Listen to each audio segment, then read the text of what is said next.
जम्मू कश्मीर में जितनी भी रेंटल प्रॉपर्टीज़ हैं उनके लिए स्ट्रिक्ट रूल्स एंड रेगुलेशंस रहेंगे। मैं आपको बता दूं, हम कमर्शियल हो, प्राइवेट हो या रेजिडेंशियल हो, अपनी प्रॉपर्टीज़ को रेंट आउट करते हैं, वहाँ लोग आते हैं, रहते हैं, अपना बिजनेस चलाते हैं। लेकिन अब लैंडलॉर्ड्स को ख़ास ख्याल रखना है रेंटेड प्रॉपर्टीज़ को लेके, और साथ ही साथ जो वहाँ रहने वाले टेनेंट्स हैं उनके लिए भी स्ट्रिक्ट रूल्स एंड रेगुलेशंस है। और ये रूल्स एंड रेगुलेशंस बताया गया है इसलिए रखे गए हैं ताकि दोनों लैंडलॉर्ड भी स्ट्रीमलाइन प्रोसेस रहे और स्ट्रीमलाइन प्रोसेस के हिसाब से चले, और साथ ही साथ टेनेंट्स को भी किसी किस्म की परेशानी ना हो। और जितने भी अब टेनेंट्स रहेंगे, लैंडलॉर्ड्स के लिए मैंडेटरी है कि वो उन्हें रजिस्टर करे रेस्पेक्टिव डिस्ट्रिक्ट कमिश्नर्स के साथ, यानी आपका जो डिस्ट्रिक्ट आता है उसका जो डीसी है उसके साथ वो रजिस्टर हो गए होने चाहिए। नवंबर 1, 2025 से ये एप्लीकेबल हो चुका है। नवंबर 1, 2025 से ये लागू हो चुका है, जिसमें बताया गया है जो लैंडलॉर्ड है इन्हें जितनी भी टेनेंसी रिपोर्ट्स है उसे रजिस्टर करना है। अब इसमें क्या क्या है, सबसे पहले आपका जो एग्रीमेंट रहता है, रेंट एग्रीमेंट रहता है, उसके बारे में, उसके साथ साथ जो आइडेंटिटी प्रूफ्स रहते हैं आपके टेनेंट्स के, वो आपको ज़रूर बताने हैं। और साथ ही साथ ड्यूरेशन ऑफ स्टे क्या रहेगी, यानी कितने टाइम पीरियड के लिए एक शख्स, एक फैमिली आपके घर में, आपके मकान में बतौर किराएदार रहने वाली है, या आपकी दुकान को कितने वक्त के लिए वो अपने हक फेवर में रखना चाहते हैं, अपने पास रखना चाहते हैं, तो ड्यूरेशन भी बताना काफ़ी ज़्यादा ज़रूरी है। उसके साथ साथ रेंट के क्या कुछ टर्म्स है, क्या कुछ कंडीशंस है, वो भी बतानी है, यानी इंक्रीमेंट होगा नहीं होगा, कितने पीरियड के बाद बढ़ेगा, और बाकी सारी चीज़ें जो टर्म्स एंड कंडीशंस है वो भी बतानी है। इसके साथ साथ ऑफिशियल्स का ये भी कहना है जो नए रूल्स एंड रेगुलेशन है ये इलीगल रेंटल्स को भी कर्ब करेंगे। न सिर्फ ये लैंडलॉर्ड के लिए फ़ायदेमंद है, बल्कि उसके साथ साथ जो टेनेंट्स वहाँ रहते हैं, जो किराएदार वहाँ रहते हैं, फिर चाहे वो दुकान हो, मकान हो, उनके लिए भी जो इलीगल रेंटल्स है, यानी वक्ती तौर पे जिस हिसाब से रेंट बढ़ाना है और किस पैटर्न पे बढ़ाना है।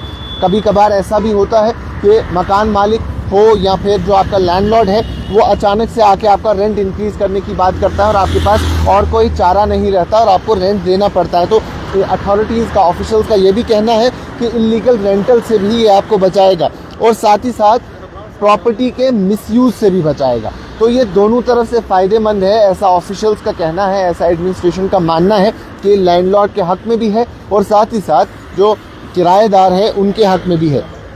उसके साथ एक इम्पॉर्टेंट चीज़ जो इसमें नोट की गई है वो ये है कि ये सिक्योरिटी मॉनिटरिंग को स्ट्रेंथन करेगी, यानी मजबूत करेगी सिक्योरिटी के प्रोसेस को।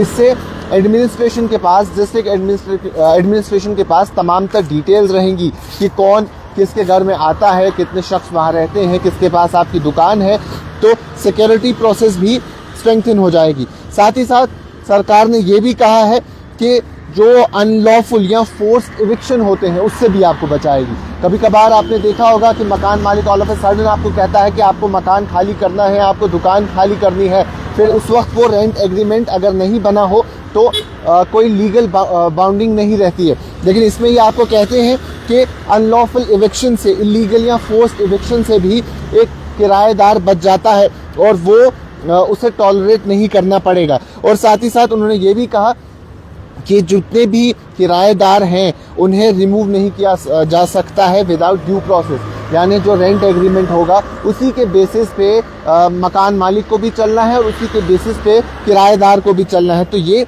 कहीं ना कहीं फ़ायदेमंद दोनों तरीके से रहेगा। तो डिस्ट्रिक्ट कमिश्नर्स जितने भी होंगे उन्हें मेंटेन करने हैं डिजिटल रिकॉर्ड्स, इसके हवाले से जो कुछ भी होंगे, जो रेंटेड प्रेमाइसेस होंगे, और देखना है कि पीरियोडिक इंस्पेक्शंस उसकी करनी है, वेरिफिकेशंस उसकी करनी है, ताकि किसी भी किस्म की परेशानी ना हो। साथ ही साथ अथॉरिटीज़ का ये भी कहना है जो ये डॉक्यूमेंटेशन होगी ये ट्रांसपेरेंट इकोसिस्टम बनाएगी। अब ट्रांसपेरेंट इकोसिस्टम किस तरीके से बनेगा, इससे सिक्योरिटी एजेंसीज़ को भी आसानी होगी, जहां वो ये मालूम उन्हें रहेगा, क्योंकि उन्हें पता होगा कि इस मकान में 5 शख्स किराएदार हैं, तो एक clear cut idea security agencies के पास भी रहेगा ट्रैक करने में इंडिविजुअल्स की मूवमेंट को। यानी किसी भी किस्म की इलीगल एक्टिविटी अगर उस एरिया में होती है तो उन्हें मालूम होगा कि कितने किराएदार यहाँ रहते हैं, कौन कौन शख्स जो यहाँ रजिस्टर्ड है वो यहाँ रहता है, और इलीगल एक्टिविटीज़ इससे काफ़ी ज़्यादा बच सकती है। तो जो वायलेशंस है जिसमें अगर आप ऐसा कुछ नहीं करते हैं तो बताया गया है कि आपके खिलाफ सख्त कार्रवाई हो सकती है। अगर आप रेंटेड प्रॉपर्टीज़ या आपने जो वहाँ लोग आपके रहते हैं, किराएदार वहाँ रहते हैं, उन्हें आपने रजिस्टर नहीं कराया तो आपके खिलाफ सख्त कार्रवाई की जा सकती है और पेनल्टीज़ भी हो सकती है। तो ऑफिशियल्स ने यही कहा है कि जल्द से जल्द अपनी जो आपके किराएदार आपके मकान में, आपकी दुकान में रहते हैं या आपकी दुकान किसी के पास किराए पे है, तो वो आप अपने डिस्ट्रिक्ट हेडक्वार्टर्स में, डिस्ट्रिक्ट कमिश्नर्स के पास रजिस्टर कराएं ताकि किसी भी किस्म की परेशानी ना हो। और जो ये सिस्टम है यह फुली एक्टिव रहेगा, जिसमें एडमिनिस्ट्रेशन ने भी अर्ज किया है कि जितने भी प्रॉपर्टी ओनर्स हैं उन्हें कंप्लीट और मैंडेटरी रजिस्ट्रेशन प्रोसेस करना है एज अर्ली एज पॉसिबल, ताकि किसी भी किस्म की पेनल्टी, किसी भी किस्म का लीगल कार्रवाई आपके साथ ना हो। और ये सिस्टम जैसा इन्होंने बताया कि बोथ टेनेंट्स और उसके साथ साथ लैंडलॉर्ड, यानी मकान मालिक जो लैंडलॉर्ड आपका है और उसके साथ साथ आपके किराएदार है, दोनों के लिए फेवरेबल रहेगा। और उसके साथ साथ सिक्योरिटी एजेंसीज़ के लिए भी इजी रहेगा ताकि वो इंडिविजुअल्स को ट्रैक कर पाएँ। अगर उस एरिया में किसी किस्म की परेशानी होती है तो उन्हें मालूम होगा कि इस एरिया का बाशिंदा बस्तीन कौन है और बाहर से आने वाला किराएदार कौन है, जिससे आइडेंटिफिकेशन प्रोसेस काफ़ी ईजी हो जाएगा। तो जितने भी लोग लैंडलॉर्ड्स हैं वो वक्ती तौर पे और फौरी तौर पे अपने किराएदारों को डिस्ट्रिक्ट एडमिनिस्ट्रेशन के पास रजिस्टर कराएं ताकि वो और साथ ही साथ आसपास के लोग किसी भी किस्म की परेशानी से बचें और साथ ही साथ उनके खिलाफ कोई भी पेनल्टी ना हो, कोई भी कार्रवाई ना हो।